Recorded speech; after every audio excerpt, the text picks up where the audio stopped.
સીતારામ બધાઈને વહેલી સવારના વાગી ગયા છે 5 અને ઉઠી ગઈ, બ્રશ કરીને ચા ગરમ મૂક્યો, પછી આગળ કામની વિધિ ચાલુ, કાયમનું રૂટીન. વહેલી સવારના બધાઈને જય શ્રી કૃષ્ણ, જય માતાજી, જય અન્નપૂર્ણા અને જય મહાદેવ. શિવ શક્તિ જગતનું કલ્યાણ કરે એવી માતા પિતાના ચરણોમાં પ્રાર્થના. પેલા માતા પિતા આપણા માતા પિતા અને બીજા જે છે એ જગતના માતા પિતા, સમગ્ર સૃષ્ટિના રચયિતા શિવ અને શક્તિ. શક્તિ જે છે એ માં અન્નપૂર્ણા. આગળ મેં ઘણું તમને એના વિશે કીધું હતું. તો ચા પાણી પી લો, પછી કંઈક દિવસની શરૂઆત શુભ થાય. વ્યસન છે ને, વ્યસન એ બહુ ખરાબ ચીજ છે. ઉઠી અને ક્યાંક જઈએ ને ત્યારે બહુ પ્રોબ્લેમ થાય. મારા ઘરની અંદર ઉઠીને અમે બે છે ને, અજીતને વહેલું ઉઠવાની ટેવ, એટલે એ ઉઠીને સીધા ચા મૂકે અને પછી પોતે તૈયાર થાય, પછી ચા રેડી થઈ જાય ને પછી જ મને ઉઠાડે. નસીબદાર છું કે કમસે કમ આ સુવિધા તો ઉપલબ્ધ છે. એ બાબતમાં એકમાં નસીબદાર છું. એને વહેલું ઉઠવું હોય, બે પછી છે ને આડા આડા આવીએ, એટલે હું થોડીક મોડી ઉઠું, અડધી કલાક એનાથી, અને એ પછી ફ્રેશ થઈ જાય તો રેડી થઈને નીકળે એટલે હું ઉઠું. તો હલો ચા પાણી પી લો, ચા થઈ ગયો ગરમ. તો આવજો બધાય. સીતારામ. બધી શેરીઓની અંદર આવડા આવડા ગલુડિયા છે. 7, 8, 5, 4, 3. આ 3 બેઠા ને, એમાં પેલું બેઠું ને, 2 ફેરા બેઠા, એમાં પેલું એનું હમણાં રિક્ષા વડે 2 પહેલા પગ ભાંગી નાખ્યા. એ હવે ઠેહડાઈ ના લેજો, બિચારું ઊભું નથી થઈ શકતું. આ બીજાને લગાડ્યું તો ખરી, જો આવેલું ને, આ તો ઊભું જ નથી થઈ શકતું. ઠેહડાતું જાહે. એ માની વાહે દોડા જાય, જોજો ઠેહડાઈ બિસાડું, ઠેહડાતું વાહન વાળા જોવે નહીં. એ થઈ ગયું ભૂલાતા. હા, જરીક વાર કર ચડી ગઈ હતી, રાડો રાડ થયું હતું. એક આ વાં ઊભી, એકમાં બેઠો. અમે ઝૂમ કર્યું, આ છે આખા ઊભા છે. આ ચાપલું બેન અહીંયા બેઠા છે. ચાપલું બેન છે ને અહીંયા બેઠા. અટાણે ખૂટિયાને બધા બેસી ગયા. આજના વાગ્યા 6:30. 6 થયા. તો અંધારા જેવું થવા આવ્યું ધીરે ધીરે. અને સરસ બધું વારેલું છે ને, તો સવારે અહીંયાથી એક તગારું એક પોદરા થાય. બા હતા બધી બા સાફ કરતા, હવે મારે સાફ કરવાનું. આ થોડીક વાર આને બહાર બેહાડવી હોય ને, એટલે મારે ઓટલે બેહવું પડે. બાને ચાપલીને બાયણે બેહાડવા હાટું મારે ઓટલે બેહવું પડતું. બા તો બિચારા વયા ગયા. આ ચાપલીને ઘરમાં આખો બપોર લગી તો એકલી હોય, પછી અત્યારે એકલી ન હોય. અત્યારે હું હોય એટલે બેહાડું. એવું ક્યુટું થઈને બેઠું છે. તો ઓલું ડબુડિયું જો ઝૂમ કરીને બતાવું, એવા વાલા લાગે. આવા ઝીણકા 8 હતા, એમાં 3 રે આવે, 5 મરી ગયા પીલાઈ. હાવ મુઠ્ઠી જેવડા છે બધા, જો હાવ ઝીણકા. સીતારામ. ડાયા ડબરા થઈને ચા બનાવે. હો, જોશનાબેન ને મદદ કરવા માંડ્યા. આવે ઓલા બી ગયા કે આ બાઈ મારી ક્યાંક સ્વર્ગવાસ થઈ જાય તો એકલો થઈ જાય, એટલે થોડું કામ કરાવતો જાવ. ચાનો ગેસ ધીમો રાખજો. ફૂલ ગેસ થોડોક ટોપડીમાં ચા હોય ને, થોડોક ધીમો રખાય એટલે હરખો ઉતરે. એકલું બાઈ વિના એકલી જિંદગી જેવી હોય ને, તો આ બધું આવડી જવું જોઈએ. મને તો આવડે, રાખતા આવડે. હા તો વાંધો નહીં, વહી જાવ તો. ના ભગવાન તમને નો જવરાવે ભાઈ. તારી પેલા હું ગયો. અરે ધાર્યું તણીનું થાય. કોઈને કોઈની પેલા જવાતુંય નથી, નવાતુંય નથી. આ દુનિયામાં બધાય માણસ ને, એને ભયું જ જવું સાંઈ, રહેવું જ નથી કોઈને. પણ ધાર્યું તો ઈશ્વરનું જ થાય. માણસ કમોત કરે ને તો એમાં ઈશ્વરનો સંકેત હોય. એમાં એની મેળે કમોત ન કરી શકે. આપણે આગળ ભગવાન પ્રસન્ન થઈને એમ કહે ને કે તાર માથું કાપી દે, તો હું એમ કહું કે ભાઈ મારી અહીંથી મારો જીવ નહીં હાલે, તારે કાપવું હોય તો કાપી લે તલવાર. સાચું ખોટું? એની મેળે જો ભગવાન. સામે કેમેરો લો. સીતારામ બધાઈને. મારા નણંદોયા ગુજરી ગયા કાલે, તો કાલે ત્યાં ગયા હતા. સવારથી ગયા હતા, તે હાઈન લગી ત્યાં ગયા હતા.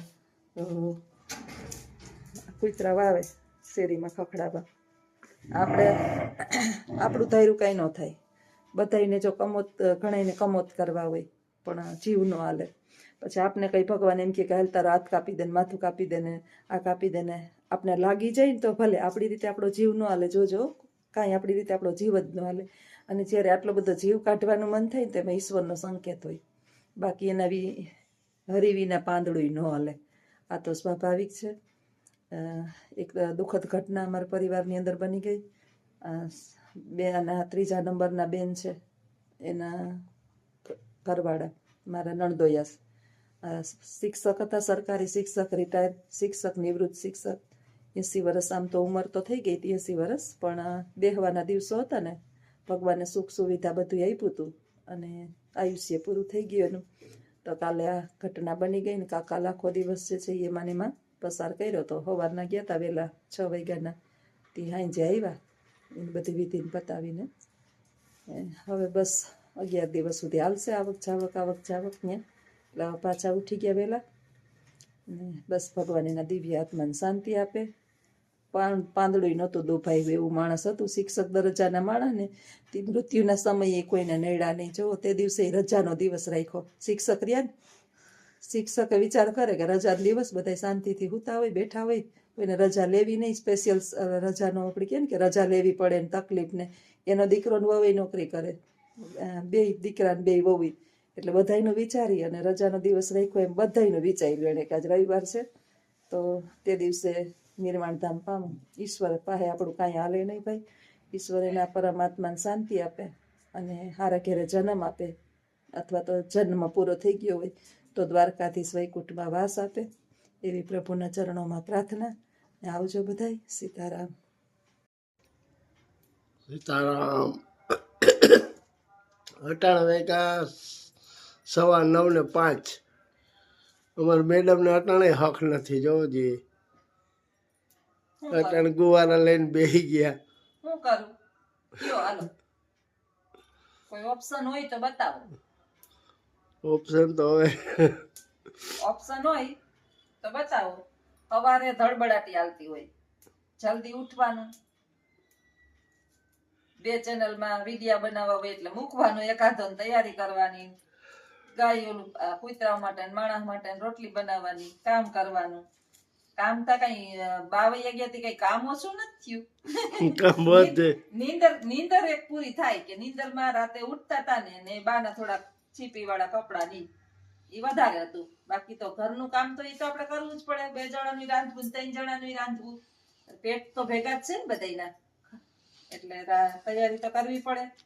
અને અત્યારે આ ગુવાર ને હવારે છે ને પછી 12:30 આવું છૂટીએ 1 વાગે, ઘરે પહોંચીએ ને હવા થાય. પછી આ બીટવો ને શું ઠેકાણે પાડવો ને લસણ તો ફોલી લીધું. અને આજ આખો દિવસ છે ને, આખો દિવસ મેડમ શું કરતા હતા પ્રશ્ન થાય ને. મલાઈ મેં ઓલી કરી હતી, એમાંથી ઘી બનાવ્યું, માખણ કર્યું, ગરમ કર્યું, 1-1.5 કલાક એની વાહે પસાર કરી, ઠેકાણે પાડ્યું. એટલે એક પછી એક કામ ધીમે ધીમે લઈએ તો સવારમાં પછી દોડાદોડી ન કરવી પડે. કાલે છે પાછો કપડાનો વારો. પેન્ડિંગ કામ પડ્યા હોય, ઉપર 2 રૂમ વારવા, પોતા કરવા, નીચે રૂમ ને ઓલ કિચન ને બધું સાફ કરવું. કામવાળી તો કઈ રાખી નથી તમે. નોકરી કરતા નથી, નોકરી નથી કરતી, ઘેરે પડીએ ને બાયું ઈ કામવાળી રાખે, એની ઠામ ને કચરા ને પોતાને કરાવી રાખે. તો મારે તો નોકરી કરવી ને કામે ભેગું કરવું, એટલે બધું આવું છે. તો પછી સવારનું કામ ને થોડું કટાડે પતાવી દઈએ તો વાંધો ન આવે. પોતે અટાણથી બગાહા ચાલુ કર્યા છે. હું બપોરે સૂતો નથી ને મેડમ. સવારે 9 વાગે આવીને નથી વિચારતા? ના રે ના, હવે ફરિયાદ ધોવ, બારોબાર ધોવ, વારું બારોબાર. ક્યાં બારોબાર? તો એમને પડ્યું હતું આજ તો ઓલી બાજુ. આજ તો જવાનું હતું એટલે હાડા ક્યારેક હોય ને, નકર તો રોજ. એક વખત ફરિયામાં આપણે કઈ જઈએ ને તો એકાદી ડોલ નાખે. 4-5 દી આપણે કહીએ ને કે આ નાખી દેજો દરેક ડોલ. બપોરે ક્યાંય પછી પુગાય નહીં. બપોરે આવીને રાંધીએ, ખાઈએ, બપોરે આવીને પોરબંદર માં કોઈ જોતું હોય તો કમેન્ટ કરીને જોજો આમાં કડિયા પ્લોટ શેરી નંબર 6 માં કે હું રોજ ધોઉં કે નહીં. કડિયા પ્લોટ માં આવીને જોઈ જાજો, શેરી નંબર 6 માં. સવારના 8 વાગ્યાથી 9 વાગ્યા લગી અજીતભાઈ કરતા હું હોય જોઈ લેજો. આવીને દૂધ ગરમ કરવું, ફર્યું ધોવું, બારોબાર સાફ સફાઈ કરીને પાણી છાંટવું, પાણીથી ઓટલા ધોવું. સારું કેવાય ને, કામ કરીએ, કામ ન્યા કરમ. આપણે કામવાળી નથી એટલે 2 જણાએ કામ કરવું જ પડે. તો આવજો, નકર ક્યાંક ખાચુકલા બાંધણા થઈ જાય આજ. ના ના ખોટા વાંધો ખોટા નહીં. બાંધતા બાંધતા ખાચુકલા બાંધવા માંડશું. ના રે ના. 35 વર્ષમાં નો બાંધ્યા તો હવે હું બાંધીએ. આ ગુવાર છે ને એને બહુ ઓલું કરવું પડે, હાવ વાર લાગે બધી બીટતાને. આ પછી બપોરે આવીને મેળ કોઈ વાતે ન આવે, એના કરતા આપણે રેડી રાખ્યું હોય ને તો સીધું આવીને શાક વઘારવાનું જ રહીએ. અને રીંગણાના ભાવ આસમાને પૈસા છે. 200 રૂપિયા કિલો. 150 ના ને 200 ના ને, હારા રીંગણા લઈએ તો 150 ના ભાવના કિલો. હાવ ઠોબારા ને દીવારા ને લઈએ તો વળી થોડાક સસ્તા હોય. તો શિયાળામાં શાક સસ્તું થાય, એના બદલે શિયાળામાં શાક મોંઘું છે. ખાવું તો પડશે જ. કાયમ તો કઠોળે મોંઘા જ છે, કઠોળે કઈ સસ્તા તો નથી. કઠોળે ખાઈએ કાયમ, ને ભાવે નહીં.